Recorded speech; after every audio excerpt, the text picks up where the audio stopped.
What up? We are live. This is your man Abu American here with a all-star cast. You know, you watch those all-star movies. This is the all-star cast, the greatest minds in this corner of the internet. I'd like to welcome, of course, Mehdi's a regular on my channel. Rolo, welcome, good sir. Long time no see. Yeah. And even Rich and I, we've been live also. So hello once again, welcome again once again, good sir. We're missing a couple of panel members, but they'll be back or they'll be in.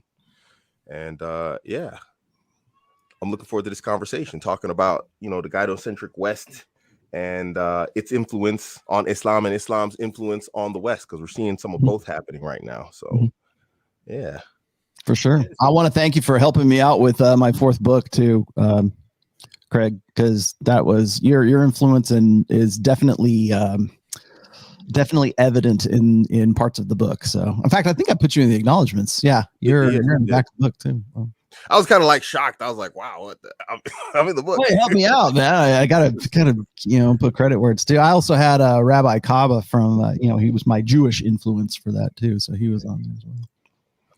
Nice. There he is, the man Daniel. This is everybody knows Daniel, at least on the Muslim side of the game.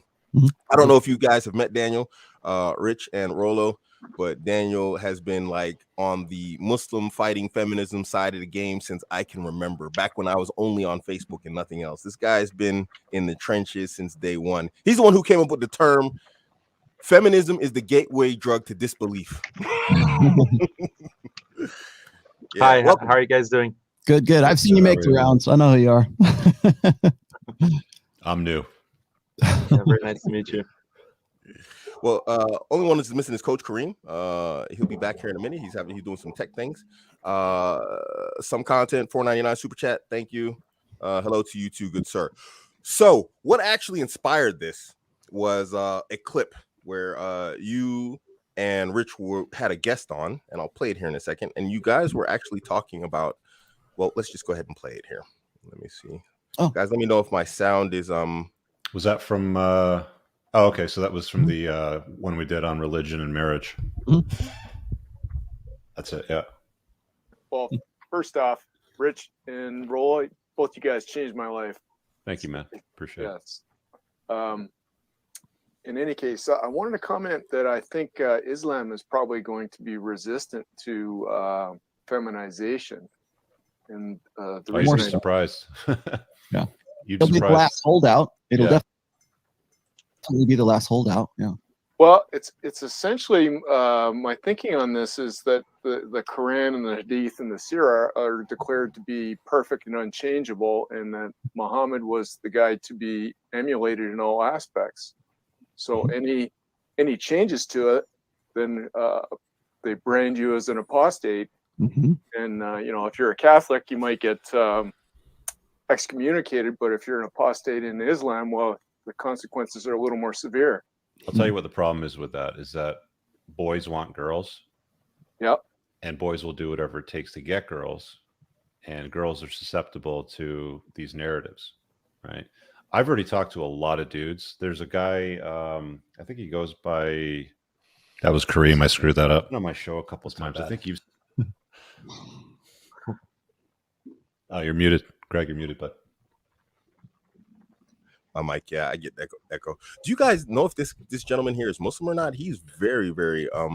I think he was in the military, so he might have been stationed somewhere in the Middle East, which is probably why he had the exposure. Okay, yeah, because he's hip to a lot of Islamic lingo like Sirah. This is very specific language, so that he would know this is, and not be Muslim. This is pretty impressive, actually. I'm quite surprised. But going into this right here, when we're talking about the entire gynocentric thing, and actually, you know what? Let me let Mehdi, because Mehdi is the pro at this, whole hosting type of things. Mehdi, take the lead here for me. I mean, firstly and foremost, it's a pleasure to share the platform with both Rolo and Rich. Thank you for joining us today. Sure. Actually, Rolo, it's funny. I was one of the whiny bitches in your comments who would say, your streams are too long. Can you make shorter videos? And then you started making shorter videos.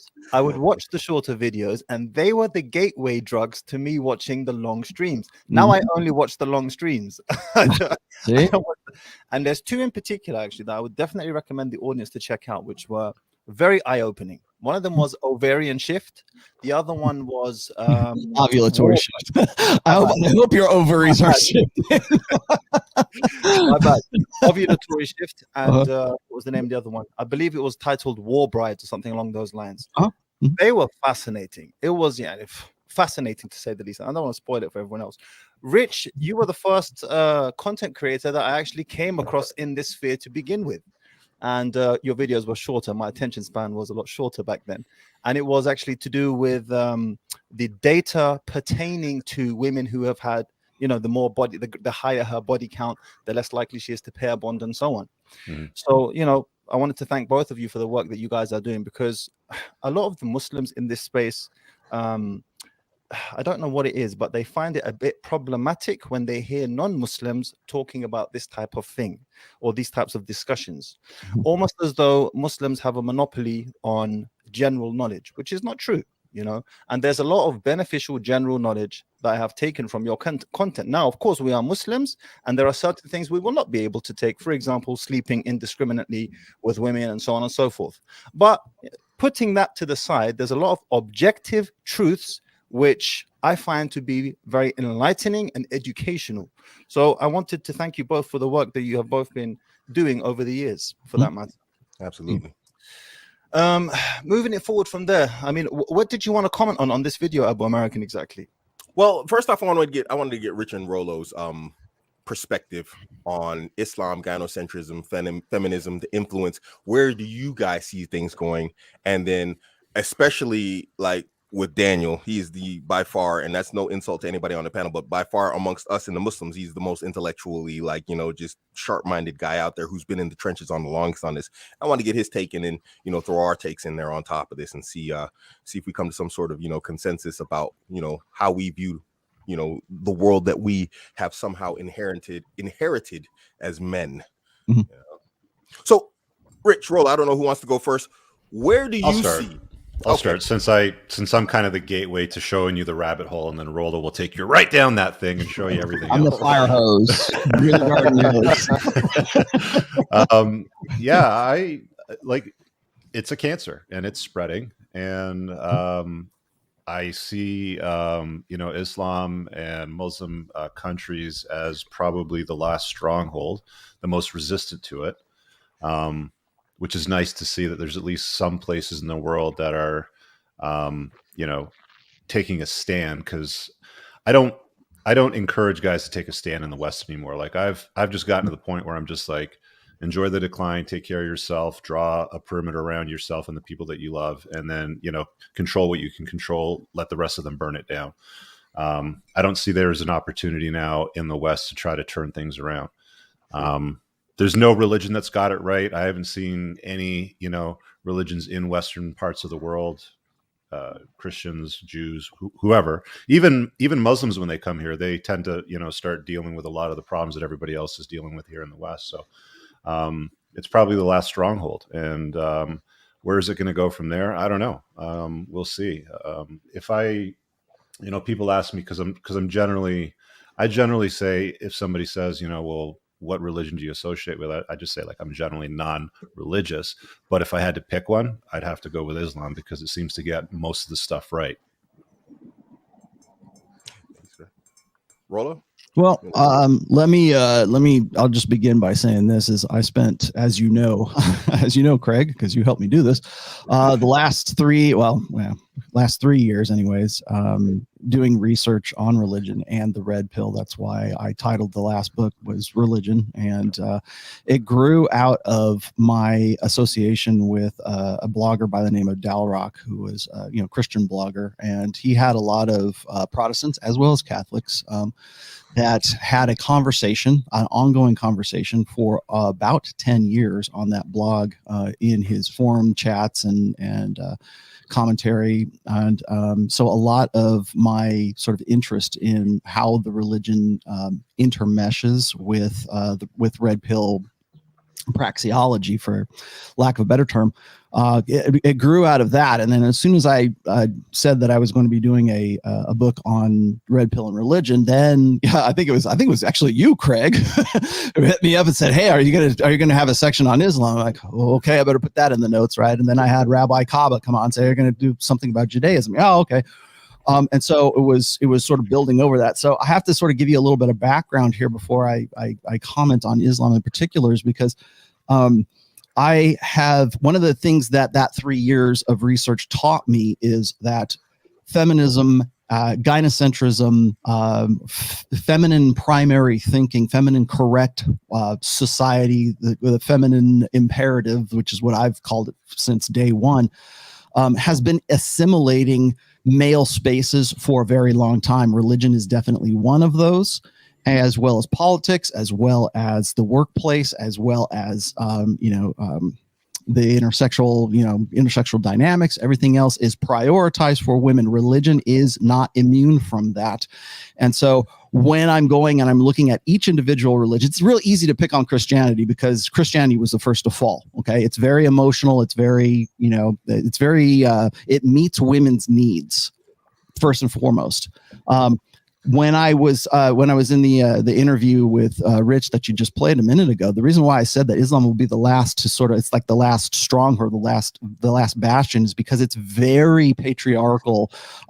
It's of the three primary Abrahamic religions, Islam is still like the last bastion of patriarchy.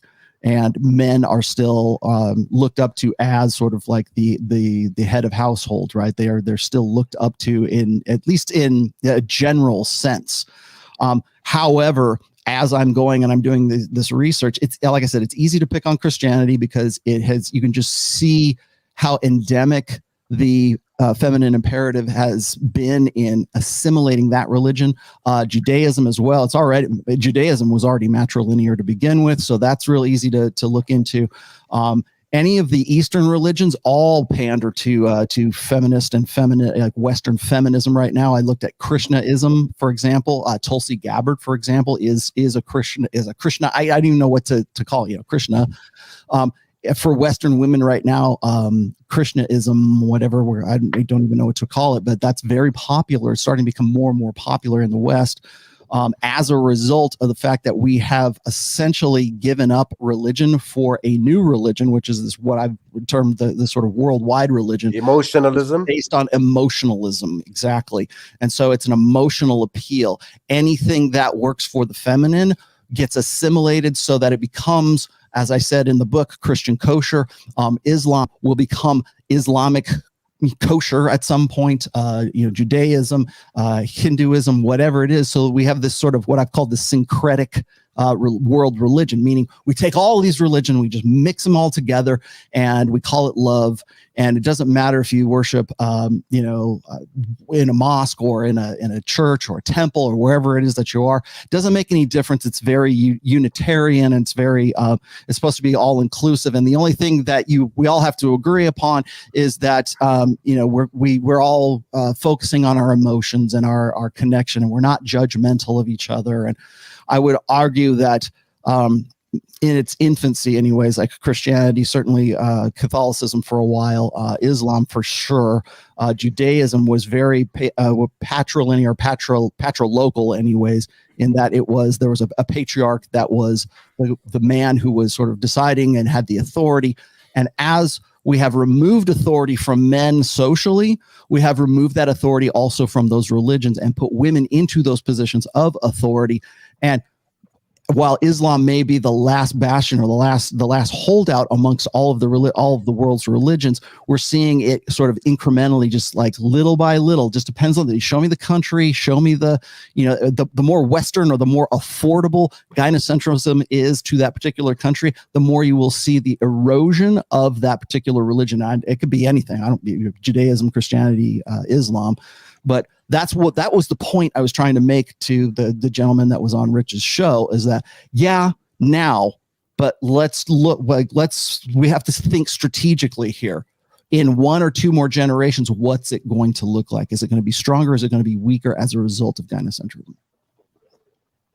Mm-hmm. Very well thought out. So I would have a question for Rolo. Do you distinguish between Muslims and Muslim countries, Muslim societies becoming more gynocentric, adopting these feminist ideals, versus the religion itself becoming gynocentric? Because I think Muslims, the main issue that a Muslim would have, like with what you just described, they would completely agree. Like I would completely agree with you that Muslim societies, unfortunately, are going down this path of adopting feminism, secularism, liberalism, becoming more godless. Actually, this is happening in Muslims in the West and also Muslim countries overall. But we would have a issue with saying that the religion itself is becoming, because we have like this standard of our religion, and that might have been what the gentleman in your in that broadcast was mentioning, that there's hadith, there's the Quran itself, and our understanding is, and what we believe is, that the Quran is the word of God, right?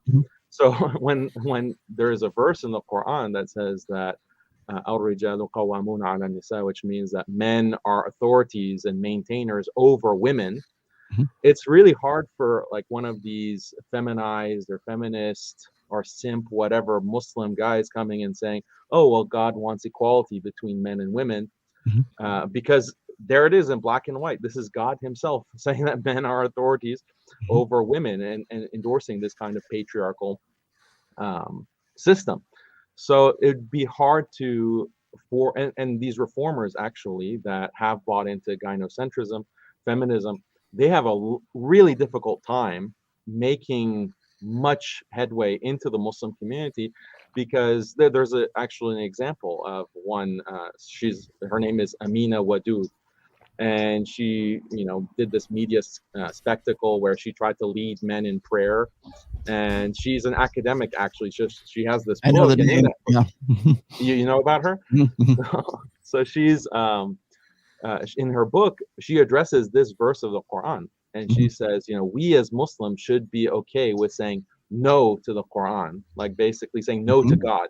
Right. And so that's where immediately, like people all over, Muslims all over, denounced her for that and said, you're no longer Muslim. You've been taken out of Islam by your statement because you're saying no to God. So she has no actual foothold in the community. She's not invited to speak at mosques. So that being said, like I think the nuance that you had in your statement, Rolo, is that it's something gradual, and Islam is the last holdout. And so I agree with you that, and this is actually part of our eschatology in Islam, because there are statements of the Prophet Muhammad, peace be upon him, where he says that there will come a time where women are dominant, where women are going to take over.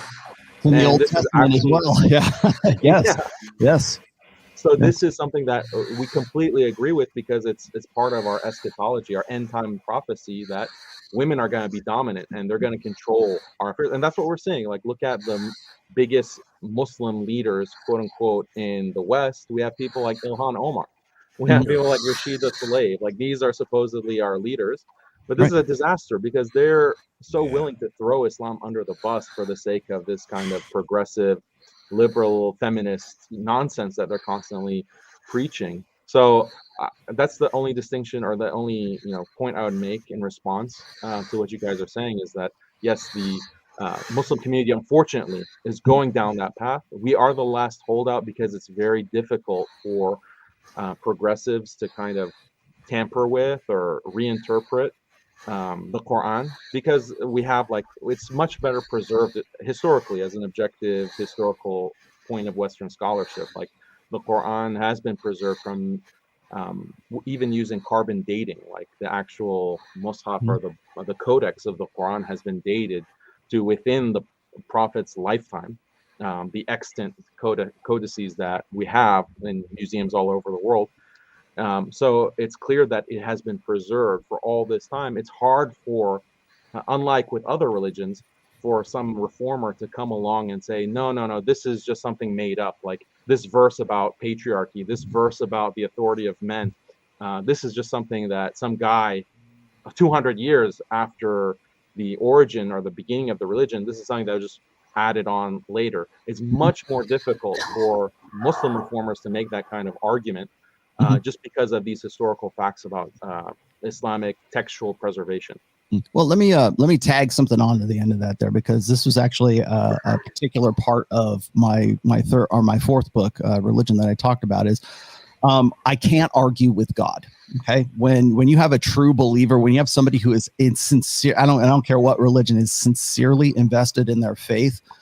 No matter what I say, no matter what data I point out, whether I say, look, here's what's happening to your religion right now. Here's what I see as a lay person. Like I am not a Muslim. I'm not really much of anything right now, but I mean, I have my faith, I have my beliefs, but when I look at these things from an objective sort of like, seeing the forest for the trees kind of thing, I see what's happening. And the problem with that is that when you have somebody who has a sincere investment in that faith, it's like saying, well, look at what's going on here. Look what's going on here. And it's not just with Islam. When I make the point that there are was it Presbyterian ministers, female ministers, talking about they want to melt down. I forget the names.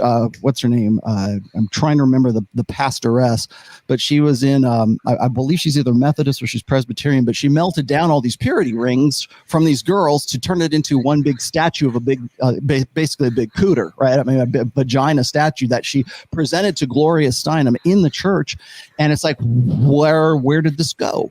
And when I go and I look at like leaders like, Beth Moore or the rest of these, the evangelical leaders, where I look at the influx of women missionaries in Catholicism, and you look at like the Pope sort of having this very soft line to what we would call wokeism right now. And I look at that and you see it incrementally. If I say that and I point that out to an Orthodox believer, they go, well, that's not the real religion. That it's the no true Scotsman logical fallacy. It's like, well, that's just not the real thing. That's just not she's not a real Muslim. She's not a real Jew. She's not a real Christian because she did these things or she said these things. And the problem that I run into all the time is that it's not about the actual faith itself. It's about the erosion of that faith, because those religions are still practiced and believed in by people, by men and by women. And at this stage in our sort of evolutionary Western whatever culture, when we talk about gynocentrism, what we're looking at is this influence or this sort of debate, what Dalrock has called a debasing of that faith, meaning like you have something like a quarter. That's where the term debasing came from. It's like there used to be in Roman culture and Latin, there's the coin or whatever, and what people would do is they would shave little bits of it off so they could melt it down into smaller quarters so that they could use those and just sort of etch away at it until the actual original coin was completely debased and it didn't have the same value that it did before. That's where we get that term from, and that's really what happens when we debase religion. Is we have this one belief that we all, the orthodoxy says this is the way it is, this is how we practice it, this is how we worship, this is the God that we worship. And then little by little, over the course of generations, that religion and that faith and that belief becomes something else. And that's how you get sects, and that's how you get different branches or different franchises of a particular religion. The point that I'm making in my fourth book is that the new religion, the worldwide global religion of emotionalism and gynocentrism, is a debasing of those particularly historically patriarchal religions right now. It's not about the actual faith or the merits of that particular faith. It's how is that faith being modified? How is that faith becoming debased? That's what I'm getting at right there. So I made the point in the introduction of the book. I said, you know what? I feel bad for people who have this sincere conviction when it comes to their faith, because they're clinging to this faith that is being eroded from the outside. So it's what we believed in our religion 2 generations ago is not what we believe in right now, as a result of saying, well, maybe this is okay. Maybe this practice would be better. Hey, we need to get with the times. Part of that getting with the times is exactly what you just said. We have women coming in and they reinterpret the Quran, they reinterpret the Hadith, they reinterpret the Bible, and they say, well, the same situation. I want to say it's in Corinthians, but it's I do not allow a woman to teach. Right. That's, and men love your wives. Women respect your husbands. Men have authority over the husband. What happens is when the primary believers, when the people who are invested in that religion say, you know what? Is that really what it says? Because the Times say, well, maybe this is what they were thinking back in the Old Testament days, or maybe this is what they were thinking back in, in ancient Islam. But now we have to update this, and now we have to make it more hip, and we have to make it more cool, and we have to make it more kosher with what's really going on. We need men and women to be more equal. So let's reinterpret that and say, this is what the real faith is. When that happens 1, 2, 3 generations at a time, then the faith becomes something different. So it's no longer what it was. It's now what we're saying it is. And when you get into the 4th and 5th generation after that, they don't know any different. They don't know what the old religion was versus the new religion is right now, because that's all they've ever known, and that's all their grandparents have ever known as well. So that's what I'm saying. It goes from sort of like this secular interests to let's see if we can make this part of the religion. And what happens is you go from secular interests to doctrine, like how do we practice the religion, to how do we rewrite the faith so it gels with the doctrine and then with whatever that influence was. The main influence right now is feminism and gynocentrism. It affects the doctrine. We're already seeing that. We're already seeing attempts at that. That's how you get statues of, melted down purity rings of a woman's vagina, right? And then we go, how can we reinterpret the Bible? How can we reinterpret the Quran? How can we reinterpret the Torah, whatever, so that this is okay? And then after 2, 3, 4 generations, that becomes the authentic, orthodox, genuine faith. That's what I'm getting at right there, is that that's why I said Islam will be the last to fall, but that women are trying to make that gynocentrism is trying to make that inroad so that it can assimilate that into this mishmash of this syncretic world religion that will eventually come up. Yeah, let me jump on here. Mm-hmm. First of all, I want to welcome Rollo. It's nice to meet you, be with you, and Brother Daniel for the first time. The essential difference between Islam and the rest of religions is the script. The script is so solid, and it's memorized 100% by tens of millions of people among the whole planet. And by the way, we are facing that in Islam in the last 600 to 800 years. People try to reinterpret, to give new explanation, to give to just deviate and to accumulate Islam with the modern day problems, or modern day way of thinking. So it's happening since hundreds of years, but it never works out, because we have that. I'm from Middle East. And we're having that, and we call them the liberal Muslims. Actually, we are categorizing these type of people, and we can find them out with the first 5 minutes when they speak, when they start to about equality, liberty, freedom. We will catch them. So why we can catch them? Because the script is so solid. The script really is so solid. If you change even a vowel, one letter in Quran or Hadith, they will catch you immediately. Like in a conference 2 days ago about the family, it's against feminism, was in Jordan 3 days ago. I was talking, and I quoted one verse of Quran.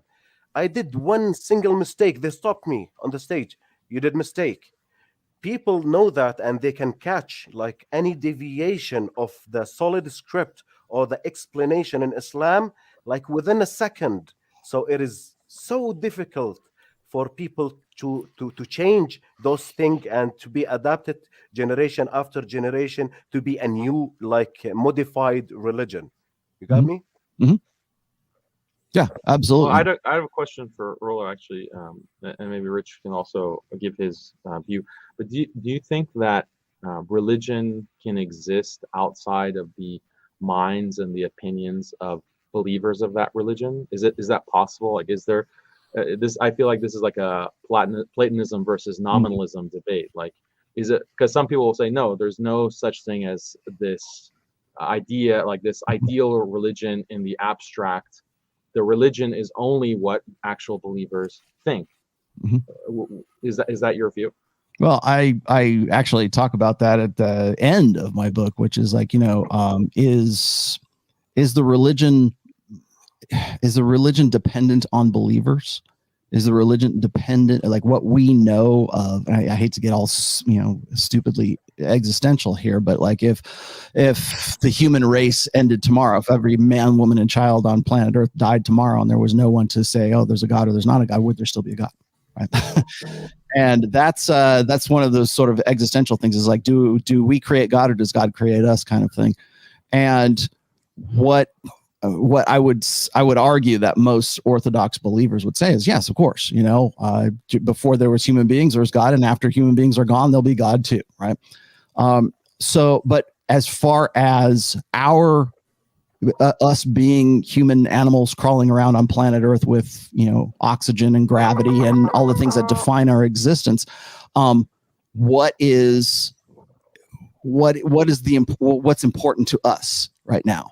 Because really, we have to, as human beings, we kind of have to be a little bit self-centered. We have to. It's our existence. It's our consciousness. And like I said, I didn't want to get too existential here, but that's the real question: is does that exist? Does whatever God is to you exist outside of your outside of human existence? Right. And that's, again, you're talking, Platonism at that point. It's kind of like, if a tree falls in the woods, does it make any sound? Nobody's there to hear it. Does it make any sound? Well, scientifically speaking, yeah, of course it would, because these are the rules, but nobody's there to experience it. So did it really happen or did it not really happen? Well, what's important to you and what's not important to you is really what you're getting down to. I hate when I see these motivational posters that show like, the big galaxy, right? And there's this little dot or this little arrow pointing at this one little random dot on the, the star field or whatever. And it's like, you are here and this is how insignificant you really are. And don't sweat the small stuff. And it's all small stuff. It's supposed to make you feel better about your insignificance, or your problems really aren't that important, kind of thing. And it's like, no, God damn it, they are. They are very important, because this is where I am. These are the few years that I get to live. These are the few years that I'm conscious and I'm able to contemplate and think and do and create and do all these things. So I don't care if we're this little dust speck in the middle of the universe. It's what's going on right here, right now, and what can I do with that? So as a result, what is my relationship with an eternal, omniscient, omnipotent, omnipowerful God? This is like not a question of religion per se, as it is sort of like this understanding of what is physical and what is metaphysical.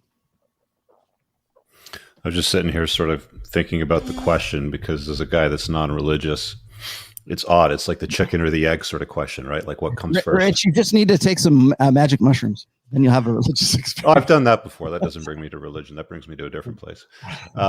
It's a good question. Like, what comes first? The chicken or the egg? If people were wiped off the earth, would there still be a religion? I think that it requires believers. I think that the reason why humans are so successful as a species, the reason why sapiens grew and spread around the world the way they did is because of gossip, because they all agree on. The only reason why a $20 bill is worth $20, it's a piece of paper. It's because everybody agrees that it's a $20 bill. It's worth $20, right? Mm-hmm. When people agree on religious values, then it exists, in those sectors. I was actually curious, while Rollo was talking, I was just looking up, the most popular religions. Christianity is number 1. Islam's number 2. Christianity fell. They're obviously taking jabs at Islam now, the way that Coach Kareem was explaining it and a few others, but I'm more of a spectator and a student on this cast, if I'm being honest. Well, what if someone? Oh, sorry. Go ahead. No, what go if ahead. someone took the rational male, for example, let's say in 100 years, in 200 years, and they are reading the rational male and they completely misinterpret it, right? And they are reading your words and they say, oh, actually, this is completely in support of, what they might not use the word gynocentrism or feminism, but they're putting forward these kinds of interpretations of your work, interpretations that you would completely disagree with. Yes. You wouldn't be around to correct them. Debasing my work, yes. Yeah, they're debasing your work. But you would say that they're debasing it, right? You have there are ideas that exist beyond your mind, right? And or our minds, and when we're all gone and other people have come in the future and they're debasing it, then that is a corruption of a ideal or those ideas that you had. I think you'd agree with that, right? I would agree with that. I would also say that ideas are one thing. Really, what I'm doing is I keep calling it a praxeology all the time, because I think a lot of people want to turn my book or the red pill or what we know, red pill awareness, what we know about intersexual dynamics, into some sort of system of belief. And I think that that's a mistake. I think we need to stay as rational and as objective and as praxeological as we can about things. However, I will say this, is that I do say that when I'm talking and I'm discussing ideas and I'm connecting dots, then we kind of shift over into what Rich just said, which is really mimetics, which is what's the meme, what's the common belief. That's where our values and our religions and our ideas about what are our best practices come from. As Rich was saying, $20 is $20 in the US because everybody says, yeah, it's $20, right? Well, that's a meme. It's like, okay, that's worth about, I can buy X amount of things with this particular dollar bill or this denomination of money, right? Well, it's the value that we place on it, and it's that everyone is agreeing to it because everybody else has the common meme, $20 is $20.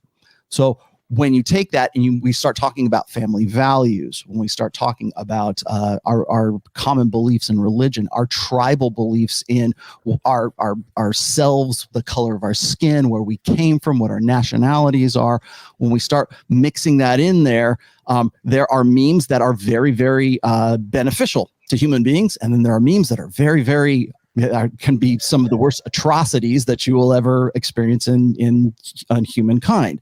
So that is something that actually mimetics is something I've been getting into lately since I've been reading Steve Stuart Williams. But that's essentially what it boils down to. And you can use that. Memes evolve just like human beings evolve. So it's like the ideas that we have and we pass on to our kids that are best practices, those change with the times. So when those practices become like they're really good and they're very beneficial and we can successfully reproduce or get food or make money or live a better life as a result of them, we keep those and we turn those into values until such a time that those memes become something that is deleterious to our survival or our reproduction or whatever else. That's why when I talk about like how the sexual revolution came in the wake of an invention, which was hormonal birth control, a lot of our sort of old order thinking was challenged by that. And here we are in 2021, 21 years into the 21st century right now. And we're still thinking in terms of old order thinking, but we're living in a new order world where we have more access to data, and we can see, like, we would not be having this discussion just 10 years ago. We would not be having the same discussion 20 years ago because we wouldn't have the ability to do so. We would have to have our fingers on the pulse and be specialists in how feminism is sort of assimilating religions. Now we can see it every day.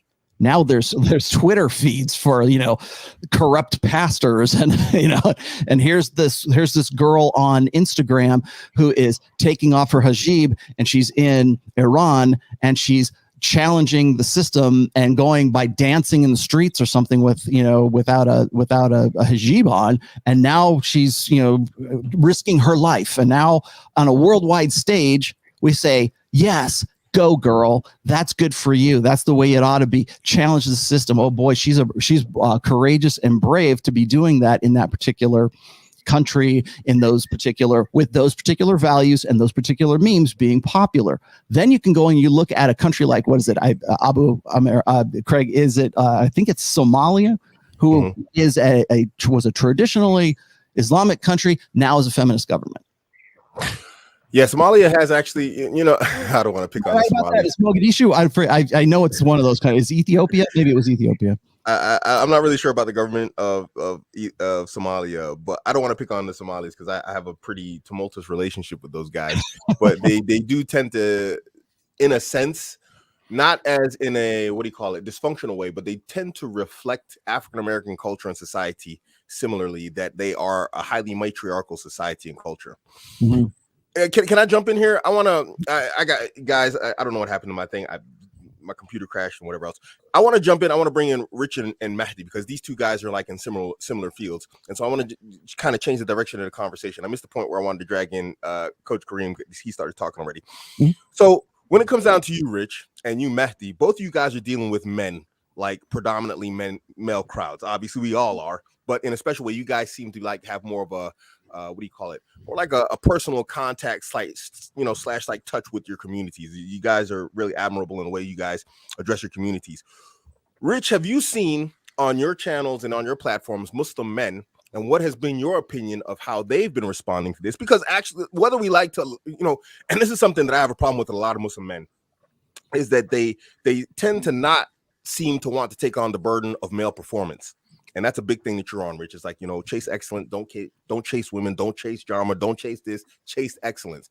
And a lot of Muslims, for some reason, Muslim men, they have a problem with this because somehow they automatically think this chasing excellence somehow excludes us being able to also chase Islamic excellence, because this is always the default. When you say, do this or do that, they automatically say, oh, you're telling us to leave the religion of Islam, which obviously this is just, it's foolish. But you and Mehdi are both in that field. And so Mehdi is dealing with a lot of younger guys because he's a younger guy himself. Rich, you're dealing with men in general. Have you seen, what has been your opinion of Muslim men that you have dealt with and you've come across? So I'd like to hear Rich and Mehdi on this one, because you guys are really deep in this area. Well, as far as, the guys that call into my show. So for those of you that are watching that don't know this, I do a Monday night show. It's now called the Unplugged Alpha. It's on at 8 p.m. Eastern on Mondays. And I usually have time for a call-in segment. There's usually a good 45 minutes to an hour for a call-in segment. Guys that call in are calling in because they have problems in their lives, right? They're not calling in because everything's perfect. So these guys are not legends of, their own world to begin with. They've got, they made some bad choices and they're getting some crap results. So I got to chop it up with them and sort of, find out what's going wrong. Like simping is not unique to culture or religion. It's unique to men. And I think that men in general, when they don't get good results with women, because getting good results with women is hard, or harder than what I think most men think it should be today. They think that if you're just yourself, you do the right thing, you put on some clothes and you brush your teeth, that, girls are going to like you and, want to marry you and be with you, sort of thing, and have your babies. And that's not true. So simping is not unique to anyone or any culture or skin color or anything like that in particular. There's a lot of Muslim guys that come in that simp for sure, and they make themselves less so women can, become more, and they worship women, and they adopt a lot of feminist type of values. And my approach is the same with everybody. It's like, why? Like, where did you learn this? Where did this mindset come from, first of all? And it needs to stop. Mehdi. Yeah. Look, we live in a day and age today now where women genuinely, particularly in the developed world, don't need men. She needs men as a collective, but she doesn't need any one man. Okay. Now that puts women in this unique position whereby, I spoke about this on my podcast with Daniel Haqiqatu. In marketing, whenever you market a product, you are told and taught, never market people what they need, market them what they want. Because people don't buy what they need by and large. They buy what they want. Outside of rice, water, and potatoes, people are buying what they want, not what they need. Now, and I'm sure you guys would agree with me, but I'll make this statement. You tell me what you think. Men want women. Men don't necessarily need women. We need women to perpetuate the species, but our survival to reach the end of our natural lives is not dependent upon a woman. Women, on the other hand, need men to reach the end of their natural lifetimes. And for those who disagree with me, look outside your window. And I picked this up from the Book of Numbers. I forget the name of the author. The name Aaron of the author. Clary. Aaron Clary, right. Look outside the window. Have a look at the street. Have a look at the lamppost. Have a look at the shops. Name one of those things, the guttering, the sewage. Name one of those things that were built and are maintained by women. Now, so we can agree that a woman's survival is dependent upon men as a collective. However, the problem here is that men want women more than women need men. And this, because we live in a day and age where a woman in the developed world can genuinely not get married, not be in a relationship, not have a boyfriend, whatever the case may be, and her life is not actually in danger. She could technically live to the end of her life without ever marrying a man or taking a boyfriend. Okay? Which means what? Because women are less desirous of men, in my experience, than men are of women, and wants are a greater motivator of action than needs. And I take this quote from the 48 Laws of Power. I forget who said it now. But he who was willing to commit suicide has the initiative. In this instance, marriage suicide or relationship suicide. And women would rather die alone in the developed world than settled in her mind. So now, going back to the initial point, men are more desirous of women than women are of men because we have so much more testosterone that, you know, we need to let it out. Okay. Now we are pushed into a situation where men in general, unless he's the top 10% man, and even that's not enough, frankly speaking, these days, you need to have your game on point as well.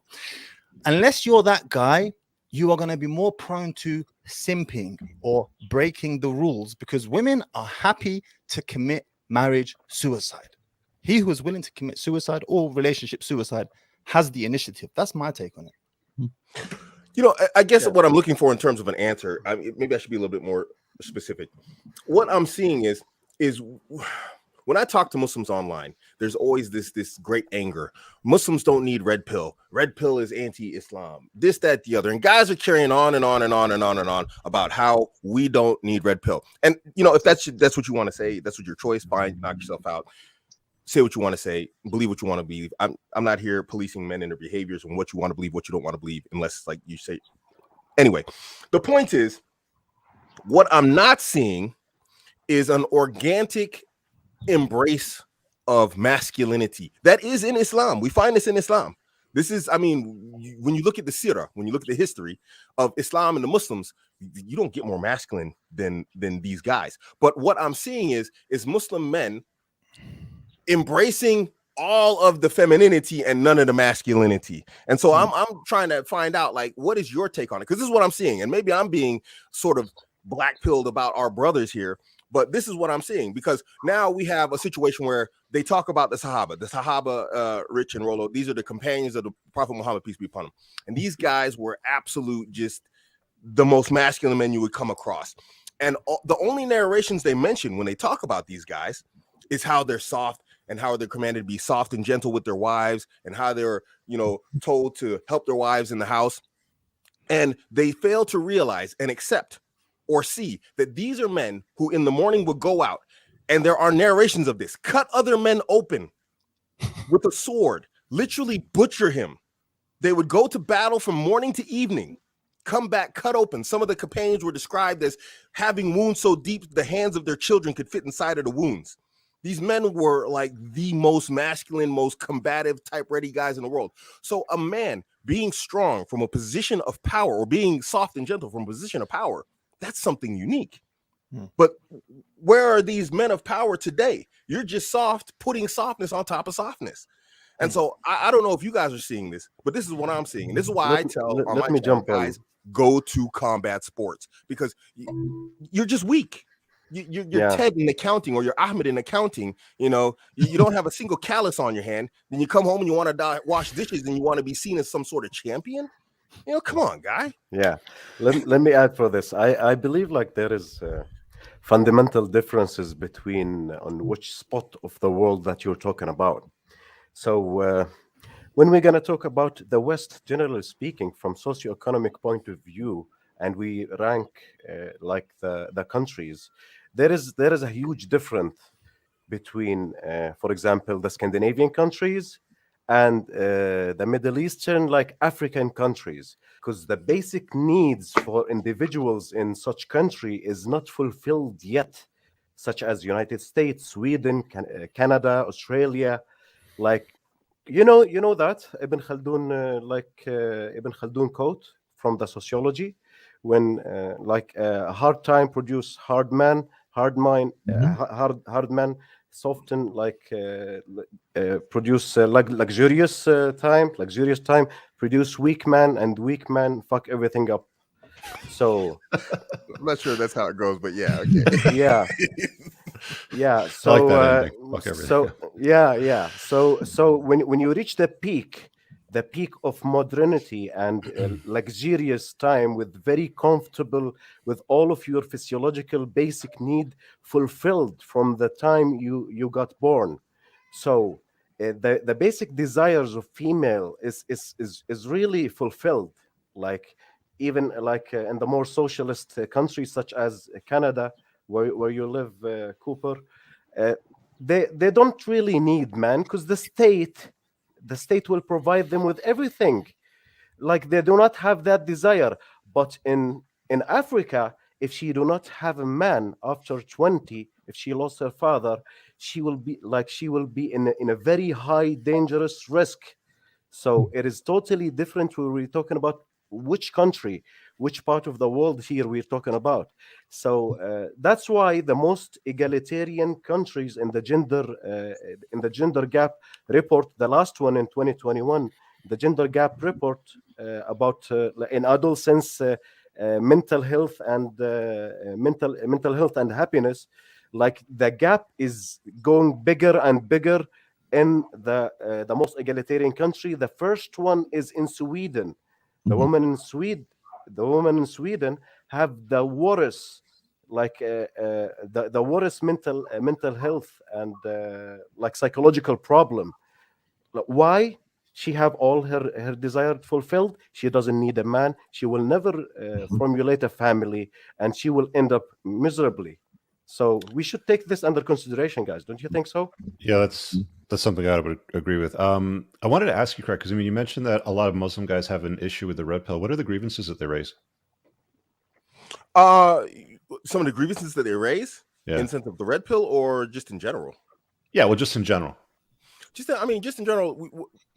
I find that a lot of Muslim men, and I argue with a lot of Muslim men on all platforms. I think you guys seen that on Twitter in specific.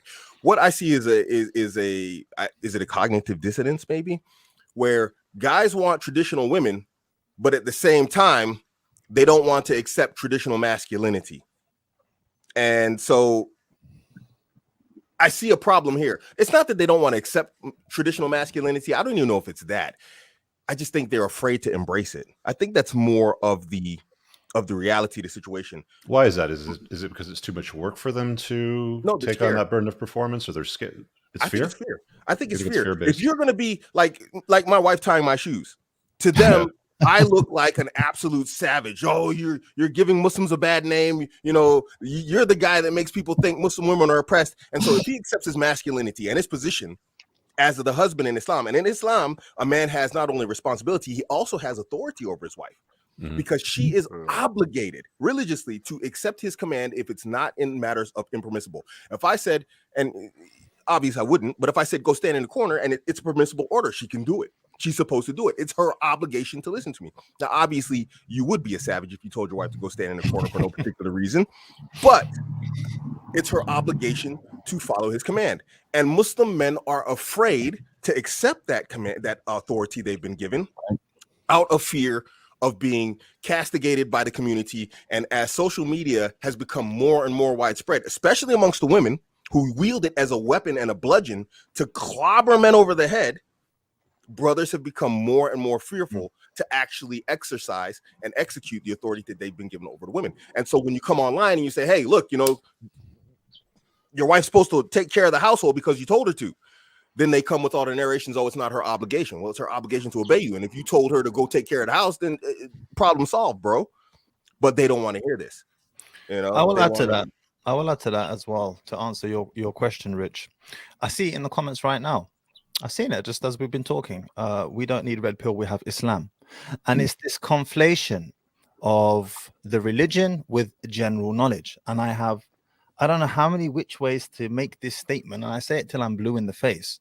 Okay, it is from the Sunnah. The Sunnah is one of the practices that the Prophet, peace be upon him, and the companions used to practice to wrestle. They used to wrestle. Okay, can I become an Olympic gold medalist wrestler, world champion wrestler, by reading the Quran and Sunnah? No, I cannot. Is this a deficiency, a slight to the religion? No, it is not. But I need to seek that general knowledge in order to become a world champion wrestler, if that's what I want to do. And with red pill praxeology, it's no different. We are talking about praxeological things, human nature, how females behave in different situations. Of course, A Rollo, set of tools. set of tools. Thank you, Barakallahu Feek. Now, as I mentioned earlier, there will be some things that we cannot take. As I mentioned to both Rollo and Rich, we cannot sleep indiscriminately. The way that we partner with a woman is through marriage. And by the way, this word marriage has a different meaning to us than it would to you. So for you guys, that would be a civil contract with the state. For us, not necessarily so. Now, I understand there is common law relationships, and that could have implications depending on where you live. But fundamentally, a nikah for us is no different than what a girlfriend would be for you guys. You see? Anyway, putting those obvious things aside that we as Muslims cannot take, the set of tools provided that you could, that are within the red pill, that the likes of Rollo and Rich, have made so much content on, particularly yours, Rollo. I do like how you geek out on the details, I have to say. If I found to be very useful and uniflipping-versal, period. Yeah, that's what they are. It is trying to say that they are tools. I'm sorry. Go ahead, Daniel. Oh, I was going to say that they are universal because this is human nature, right? Mhm. There is an objective human nature, and it doesn't matter, what religion you are. We're human beings, so there are certain things that are going to be natural just by virtue that they're human things. I also want to address Rich's question as well about why do we have these kinds of complaints coming from Muslim men.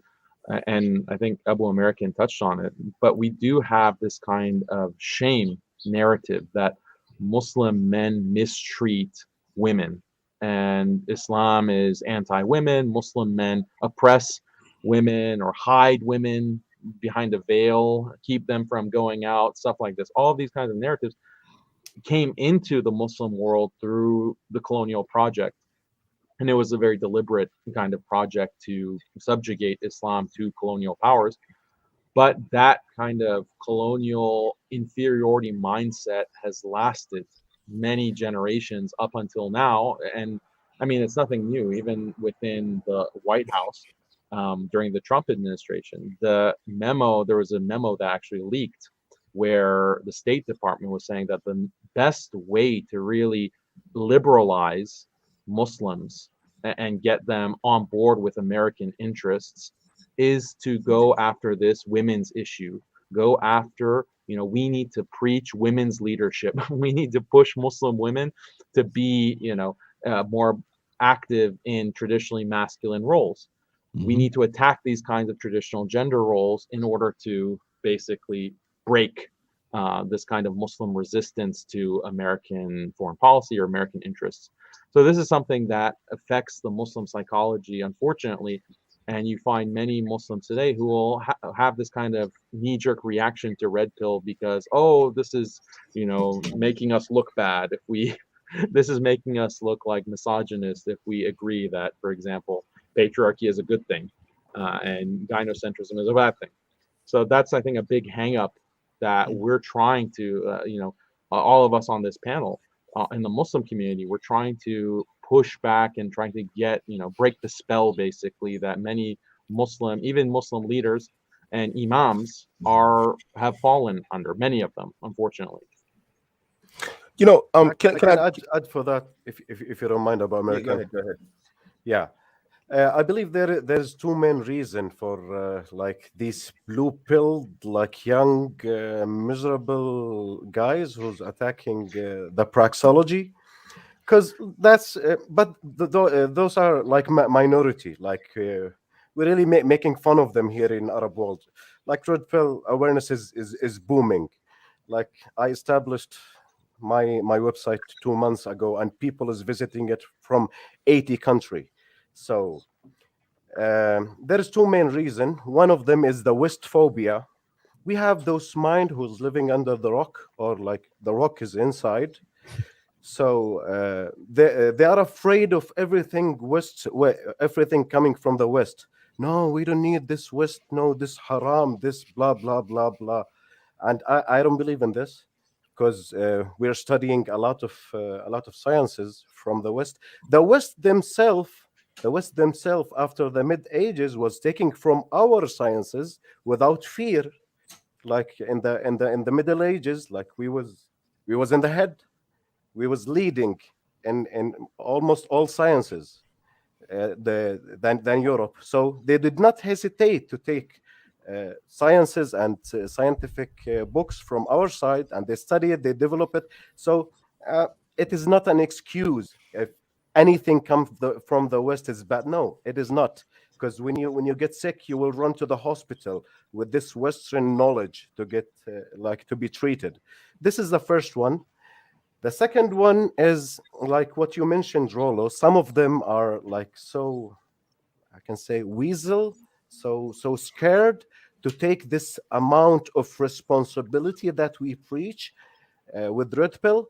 But like really, when you got the red pill lens and look at the Sirah, which is the historical like stories about the companions of Prophet Muhammad in the beginning of the first like 100, 200 year of Islam, and you look at it from wearing the red pill lens, you will find out, for example, Khalid bin Walid, he's one of the most famous military leader in our history.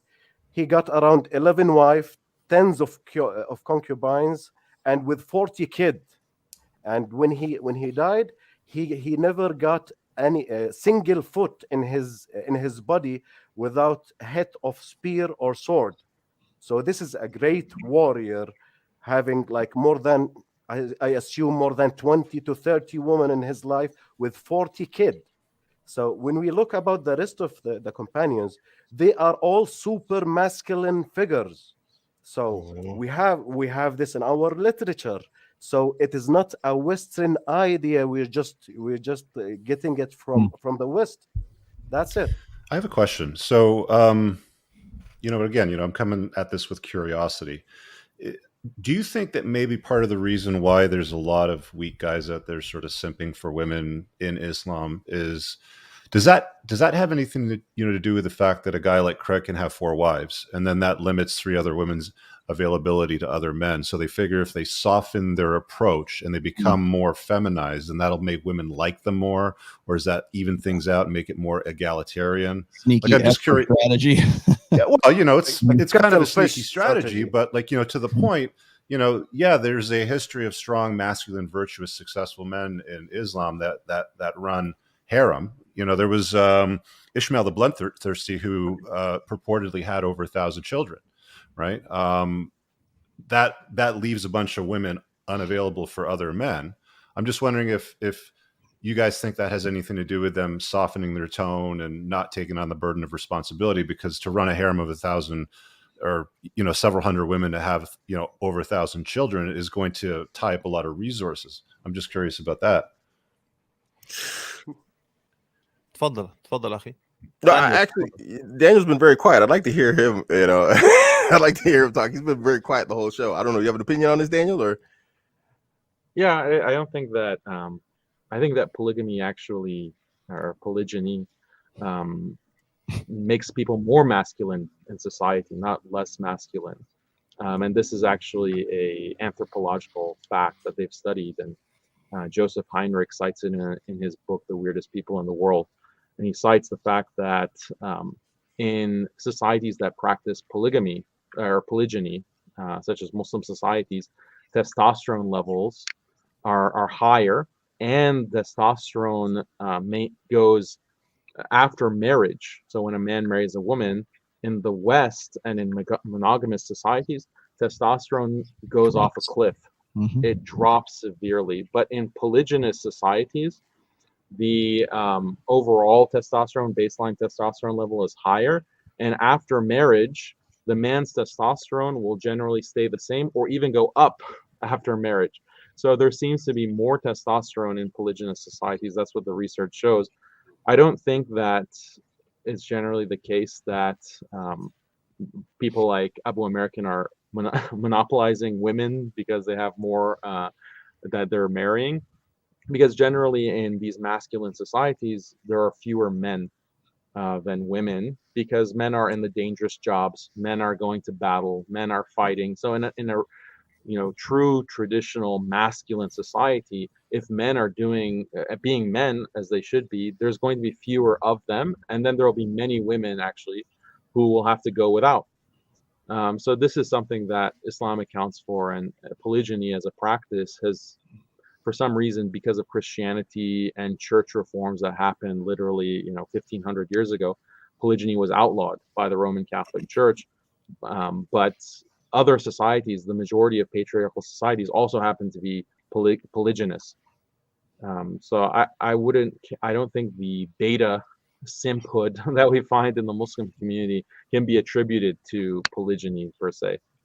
I would argue this, and let me see if I can put a finer point on this. Hey, Craig, can you put up that what I'm sharing there? This is like a cut. This is one of two illustrations that I did not use for my fourth book. Now, you can replace Christ with Yahweh, with the Torah, with Allah, with just God. Okay, in this instance here. Okay, this is the biblical order of the family, or used to be, anyways. Now, this is pretty much defines masculine authority. There was God above the man, above the husband. What was the husband's underneath his umbrella was to protect the family, to lead the family, and to provide for the family. Those are technically the 3 P's of hypergamy, by the way, which is protection, provisioning, and parental investment.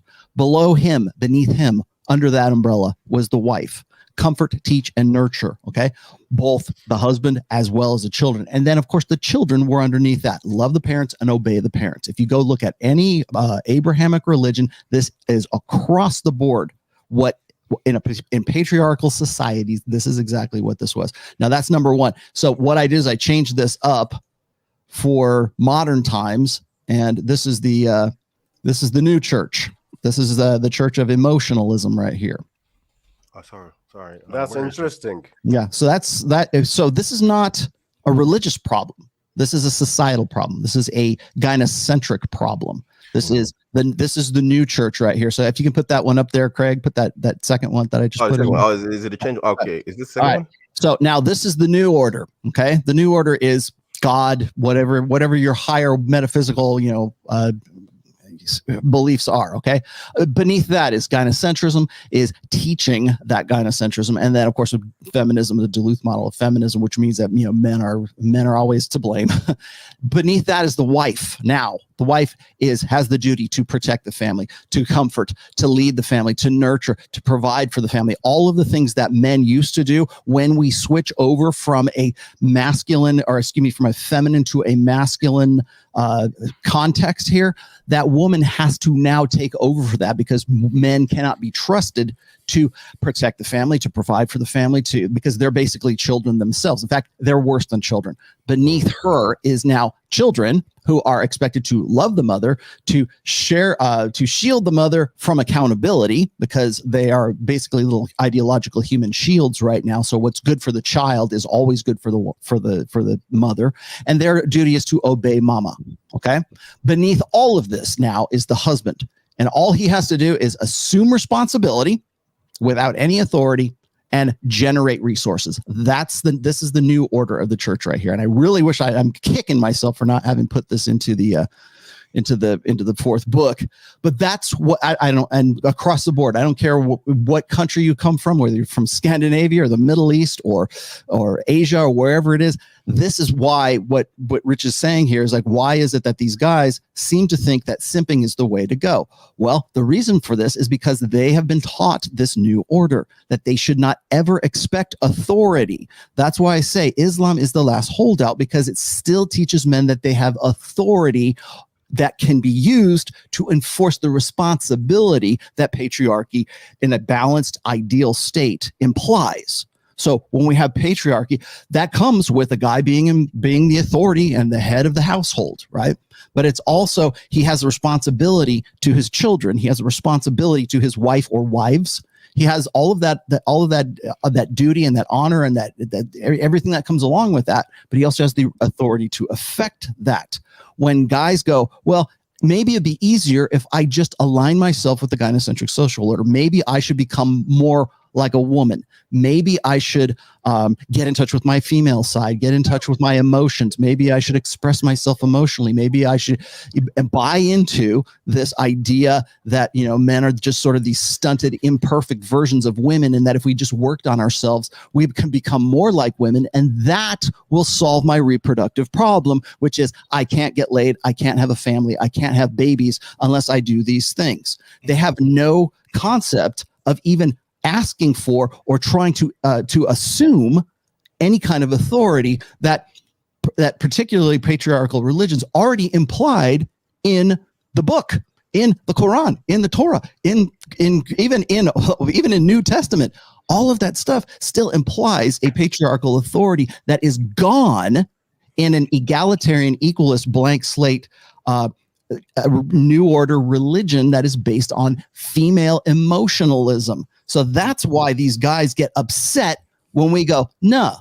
And that's why they get upset when the Quran says in black and white, just as Daniel was saying, it's right here, black and white. This is what it says. I can go and point out, here it is. In Corinthians, it says, men are, I do not allow a woman to teach. I do not allow a woman to have like her hair uncovered in the church. I mean, there's a lot of stipulations in both the Old and the New Testament, black and white.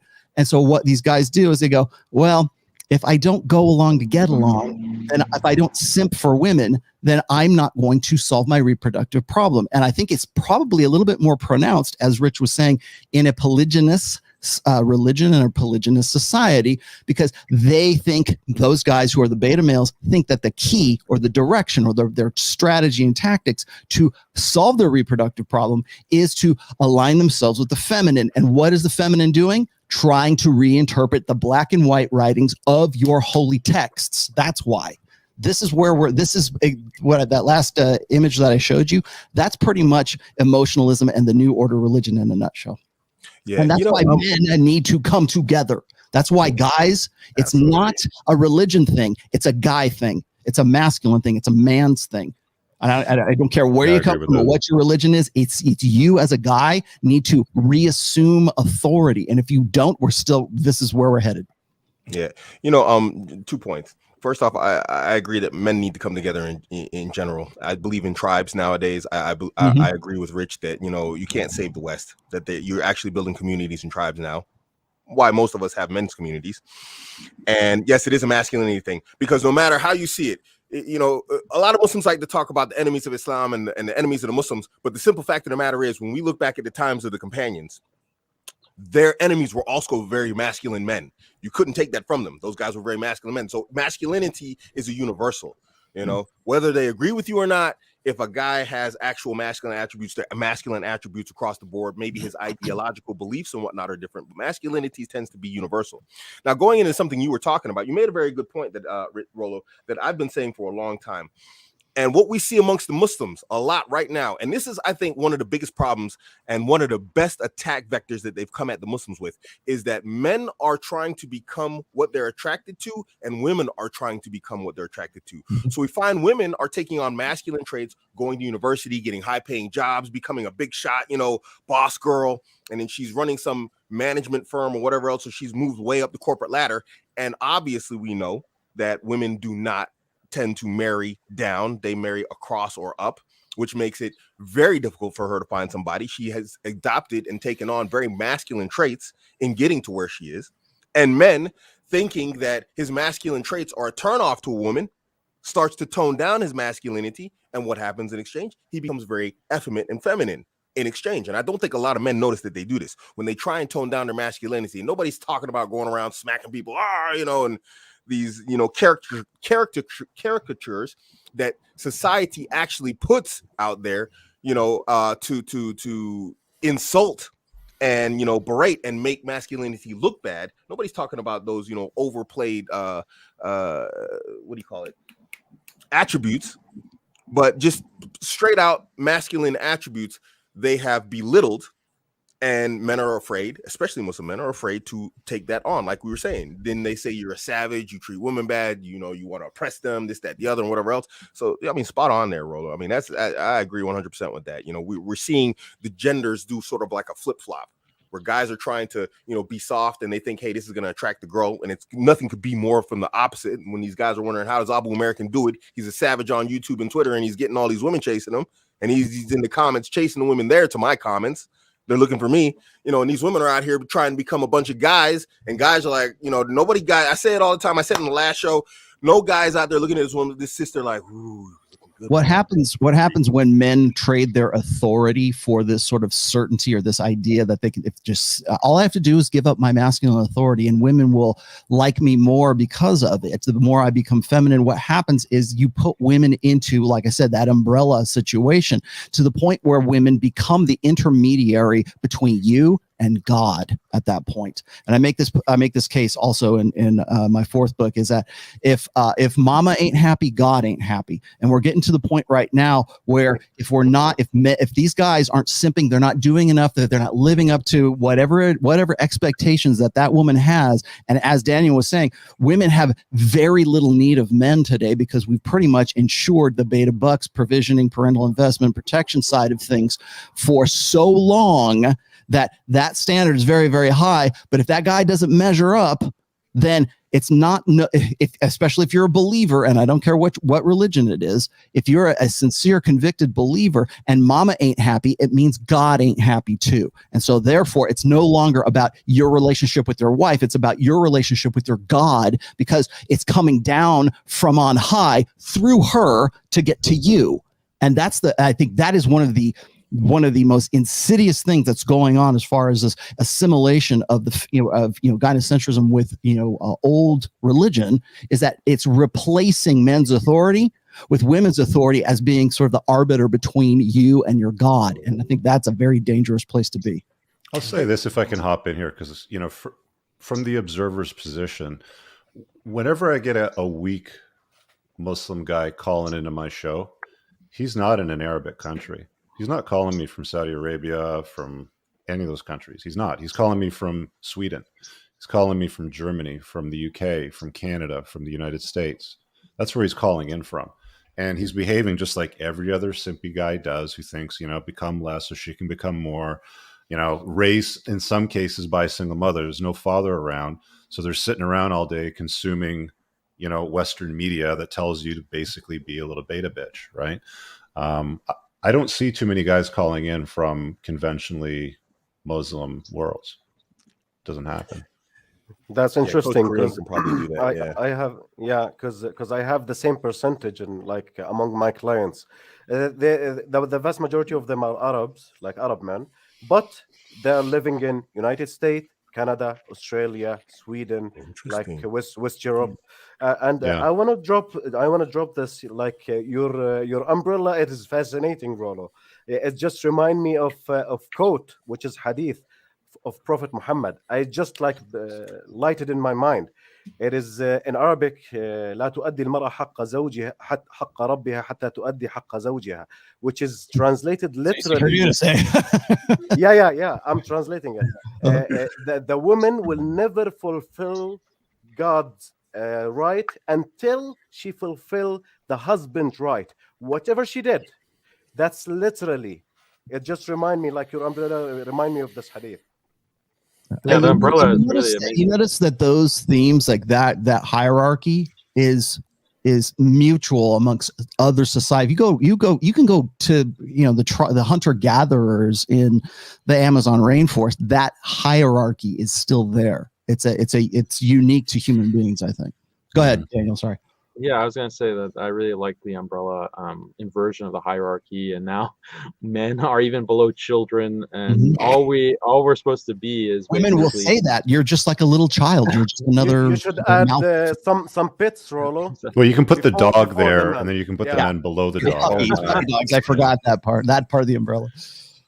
Yeah, exactly. So this is just the image that's been portrayed of what men are. Like, where can you find within popular culture in the West, this strong masculine figure who's also the head of the household, and he's the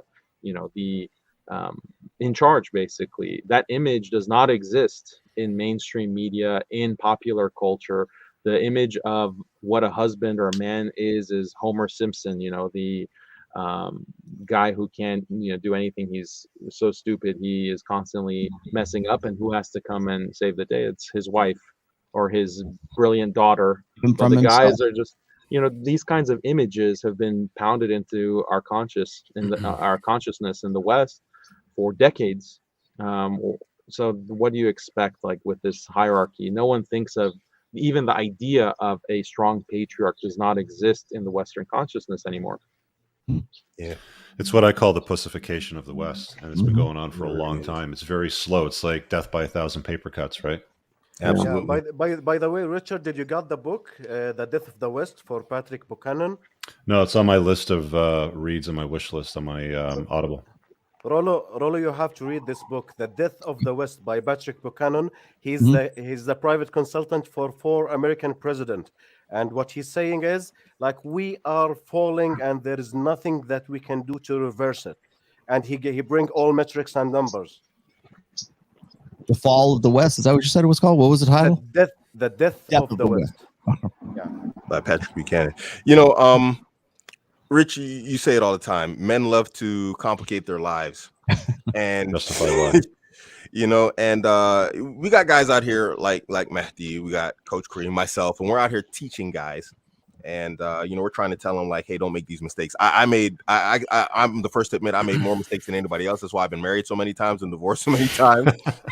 I at least learned from it, and I got it on point now. But when you try and teach guys, they're resistant to this knowledge, and it's really problematic, and I think for Muslims and Islam, kind of wrapping things up here. I know, Rich, you have to go soon.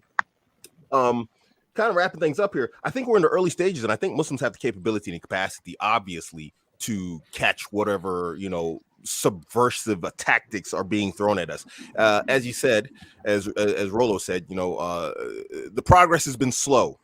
And one thing that I'll give the credit to the Muslims, both male and female, is there's really no in-between line. They either totally go off the rails, and you find that these Muslims, like Amina Wadud, she's literally to the point that people are openly and willingly, making how do you translate takfir? What's the best way to make takfir? Excommunicating excommunicating, throwing them outside of the religion. It's a very dangerous thing to do, to throw one Muslim out of the religion. People are comfortable doing it. I mean, this is a dangerous thing to do in Islam. People are comfortable doing it to the point that it's like, you're over there and we're over here. And there's a few people, in the middle ground, but the Muslims have generally been resistant to it, because there comes a point where it's like, a person has to decide, are we going to take on gynocentric ideas, feminist ideas, or are we going to actually, stick to what is, as we know, Islam? And the problem starts when Muslims, they take on their culture, and they take that culture and act like it's Islam. And their culture is easily subverted because there's no religious text whatsoever to protect their culture. But Islam has Islamic texts that have a chain of narrators to where it's like, you can't alter that. There's interpretations, there's understandings, like the Quran. There's what's called tafsir, the explanation of the Quran. People want to re-explain the verses. We know you can't do that anymore, because you can get hit in the head by like absolute experts who did nothing but their whole life study this book and then put it in books by volumes. And so, but we actually, one thing, sorry to interrupt you, no, please. My apologies, but just because Rollo mentioned praxeology, like the idea, it's because it's not just texts, right? It's not just that the texts have been preserved. That's a huge part of it, obviously, within Islam. But in Islam, we also have this concept of Sunnah, which I think Mahdi also mentioned and Coach Kareem also mentioned. The Sunnah, which is practice, and it's based on imitation, and it's based on, actually, we have a model for how to live life. We have a model for how to organize our families. We have a model for how to be masculine. And that's the model of the Prophet Muhammad, peace be upon him. And Muslims are supposed to imitate that. And okay, well, we don't have like videotape of the Prophet. We don't have like that kind of visual portrayal that we can imitate. But we do have what's known as like a chain of transmission. And people within Muslim societies, and especially Muslim scholars, are supposed to imitate and practice his way of life down to, you know, things like how to, you know, trim your beard or shape your beard, how to facial hair, how to dress, how to, you know, cleanse yourself with water, things of this nature, but higher order things like how to be with your wife, how to be with your children, how to interact within a family setting. That kind of example, most Muslims around the world aren't going to be experts on hadith or even the Quran, but they do have this model that has been passed down generation over generation down to the present day. And you see that that's kind of the backbone that preserves practice, and that's praxeology, because it doesn't require this kind of sophisticated theoretical model that exists within the Islamic sciences. But as far as the average day-to-day Muslim goes, it's based on, okay, we have this example that's been passed down, and that makes them much more resistant to these kinds of modernist ways of life. It's practice. It's actual praxeology. I've got to run, guys. Thanks for having me. Pleasure, Rich. Most welcome. Take care. Yep. Take care. You're on mute. You're on mute. Muted, Craig. Unmute yourself. Sorry. Yeah, I'm a pro at that. We're up on an hour and 24 minutes. Anyway, almost an hour and 30 minutes. I guess we should wrap this up anyway. Right. So, hey, Rolo, I really appreciate you coming on. Thanks. You know, Hey, I just want to show you. I still have this, by the way. This was like, I think you sent me this back in like 2019. And I am in no way a Quranic expert, but I do have a Quran. I have read it. Just in case you're wondering if I did for the book. Yes. Nice. But yeah, that's because that was you, man. Thank you. Yeah. Guys, we got to do this again. We got to do a panel, obviously, again. I don't know if we can have Roller on again, but definitely, we'd love to have you. No problem. Daniel, I'd love to hear more from you, man. I mean, Sure. bro, you're mighty quiet this show, bro. You're like the intellectual powerhouse, and you were just like chilling, bro. No, I was just absorbing, taking everyone's great ideas. So I really enjoyed being here, part of the conversation. Thank you so much for hosting. Yeah, thanks for coming, bro. I really appreciate it, man. Yeah, thank you very much, our American. Rolo, thank you for showing up. Sure, I would like to have you in my channel, like if in your free time, if you don't mind. Yeah, I'll be happy to go on with any of you guys. Just let me know. Thank you. Cool. Thank you. Appreciate that, and keep up the great work, Rolo. Like I said, your shorter videos were the gateway drug for me to get hooked onto your longer streams. I'm glad. Good. I'm glad you could benefit. Cool. All right, guys. Well, thanks for tuning in, everybody. That's it. We will see you guys on the next live. It's your man, Abu American. I'm out. Assalamu alaikum.